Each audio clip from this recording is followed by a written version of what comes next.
প্রেম ও যুদ্ধের ময়দানে সবই বৈধ, এই প্রবাদ বাক্যটি আরও একবার প্রমাণ করলেন রুশ প্রেসিডেন্ট ভ্লাদিমির পুতিন। কাঁটা দিয়ে কাঁটা তোলার নতুন এক উপায় বের করেছেন তিনি, যার ফাঁদে পড়ে জীবন হারাতে হচ্ছে ইউক্রেনীয় সেনাদের। পুতিনের সেই অভিনব ফাঁদের নাম হানি ট্র্যাপ।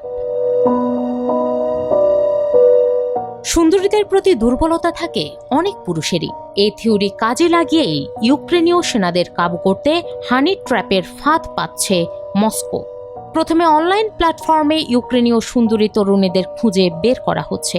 এরপর অল্প পরিশ্রমে মোটা অঙ্কের অর্থ আয়ের প্রলোভন দেখিয়ে হাত করা হচ্ছে তাদের।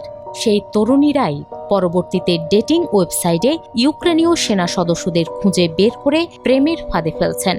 সেই ফাঁদে পড়ে তরুণীর সঙ্গে রুম ডেটিংয়ে গেলেই হত্যার শিকার হতে হচ্ছে ওই সেনাকে। আর এই পুরো প্রক্রিয়া দূর থেকে বসেই পরিচালনা করছে রাশিয়া। সম্প্রতি 17 বছর বয়সী এক কিশোরীকে গ্রেফতারের পর এই অভিনব ফাঁদের কথা জানিয়েছে ইউক্রেনের জাতীয় পুলিশ প্রধান ইভান ভিহিভস্কি। তার অভিযোগ, রাশিয়ার গোয়েন্দা সংস্থাগুলো ইউক্রেনের তরুণী ও কিশোরীদের টাকা দিয়ে ইউক্রেনীয় সেনা সদস্যদের হত্যা করতে প্রলুব্ধ করছে।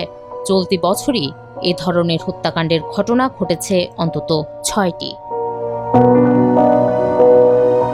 ইউক্রেনের পুলিশ প্রধানের ভাষ্য, ইউক্রেনীয় সেনা সদস্যদের খুঁজে বের করা থেকে শুরু করে দেখা করার জন্য বাসা ভাড়ার খরচও দেওয়া হচ্ছে তরুণীদের। শুধু তাই নয়, সেনাদের হত্যার কাজে ব্যবহৃত ব্যথানাশক প্রাণঘাতী মেথাডোন সংগ্রহ করার ঠিকানা জানানো হচ্ছে তরুণীদের, যা সংগ্রহ করে পরবর্তীতে পানীয়ের সঙ্গে মিশিয়ে ওই সেনাদের খাওয়াচ্ছেন ওই তরুণীরা। এতেই প্রাণ হারাচ্ছেন ইউক্রেনীয় সেনারা। ইউক্রেনীয় সেনাদের কাবু করতে কেবল যে হানি ট্র্যাপের ফাঁদই পাতা হচ্ছে তা নয়। ইউক্রেনের নিরাপত্তা সংস্থার তথ্য অনুযায়ী যুদ্ধ শুরুর পর থেকেই নানা ষড়যন্ত্র করছে মস্কো। ইউক্রেনীয় নাগরিকদেরকেই নিজ দেশের বিরুদ্ধে উস্কে দিচ্ছে, যারা মস্কোর ফাঁদে পড়ে নিজ দেশের বিরুদ্ধেই অগ্নিসংযোগ, সন্ত্রাসী কর্মকাণ্ড বা নাশকতার মতো ঘটনা ঘটাচ্ছেন। সম্প্রতি 1100 জনেরও বেশি ইউক্রেনীয় নাগরিকের বিরুদ্ধে এ ধরনের অভিযোগ এনেছে কিয়েভ।